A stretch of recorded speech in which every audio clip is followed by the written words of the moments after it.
اب آئیے، تذکرۃ الاولیاء کتاب کا نام ہے، شیخ فرید الدین عطار رحمۃ اللہ علیہ کی لکھی ہوئی ہے۔ اس کے اندر ایک واقعہ نقل فرماتے ہیں کہ بصرہ میں ایک حافظ قرآن تھا، نیک اور صالح شخص تھا، جس کا نام تھا ابو عمر، اور بچوں کو بڑوں کو قرآن پڑھایا کرتا تھا۔ ایک مرتبہ ایک نوجوان آیا بے ریش، تو بڑا خوبصورت تھا، کہنے لگا جی مجھے بھی قرآن پڑھاؤ۔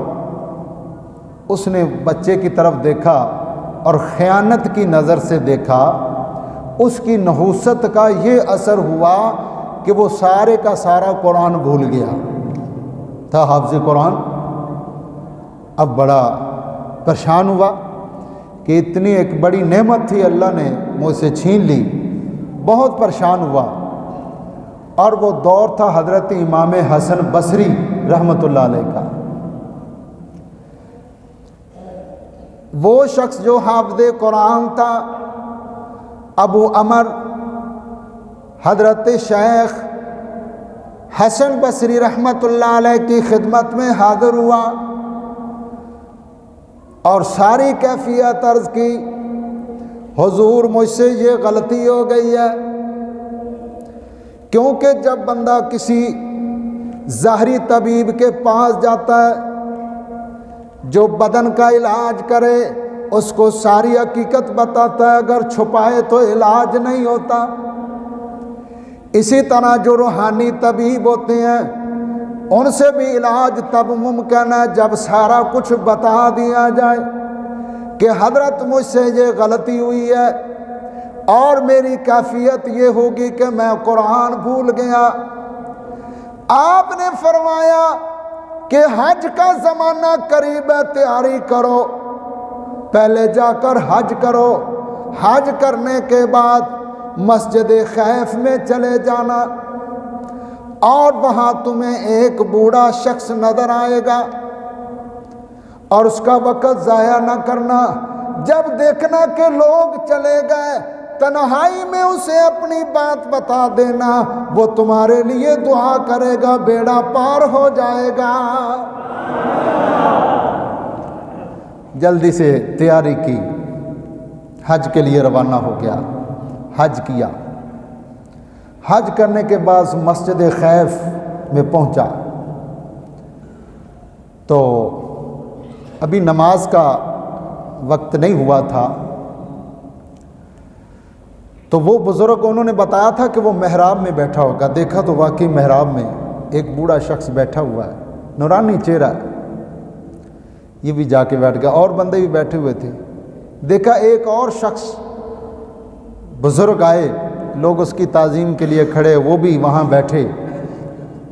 اتنے میں نماز کا وقت ہونے لگا تو وہ بزرگ اٹھ کر چلے گئے۔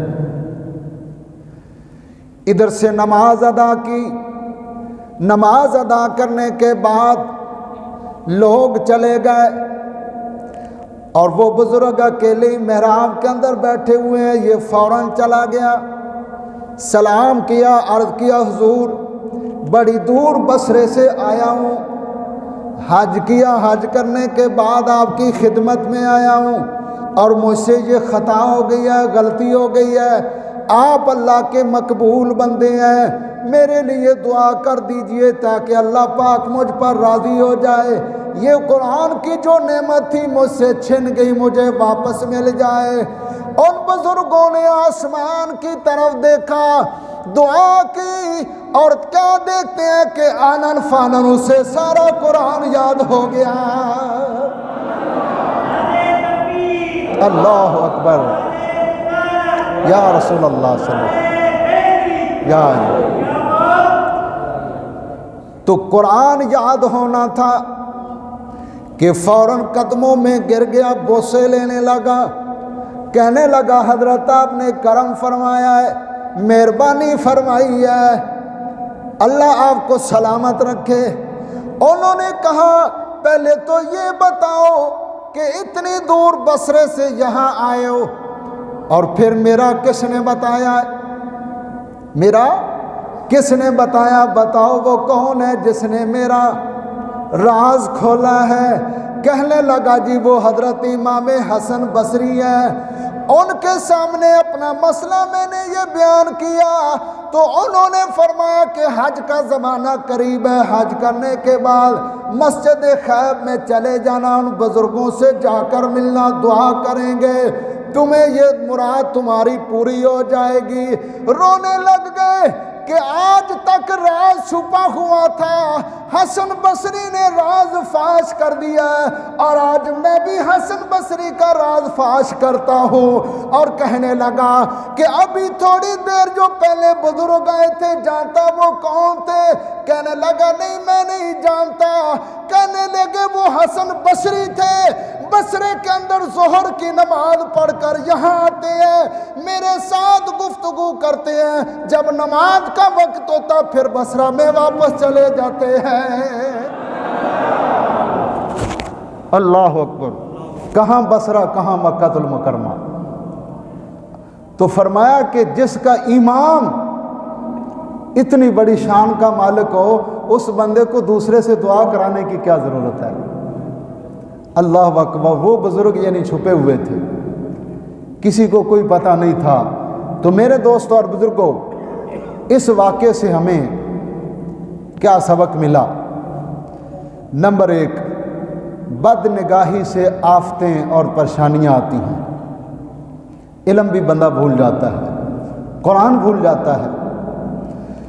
اور دوسرا کہ مشکل کے وقت بزرگوں سے فریاد کرنے سے مشکلیں حل ہو جاتی ہیں۔ اور تیسرا، اللہ والے اپنے کمالات کو چھپاتے ہیں، ظاہر نہیں کرتے۔ اور چوتھا کہ اللہ والے سینکڑوں میل ایک پل بھر میں طے کر لیتے ہیں، اور جو 1 میل بھی پیدل نہ چل سکے تو وہ کہے کہ جی یہ بزرگ کیا ہوتے ہیں، ان کا منکر ہو، تو ان کی مثل کیسے ہو سکتا ہے کہ جو 1 میل بھی پیدل نہ چل سکے اور گھٹنے پکڑ کے بیٹھ جائے، کمر پکڑ کے بیٹھ گئے، تھک گئے جی مر گیا۔ تو جو بزرگ سینکڑوں میل پیدل چلے بھی جائیں اور واپس بھی آ جائیں، اللہ اکبر!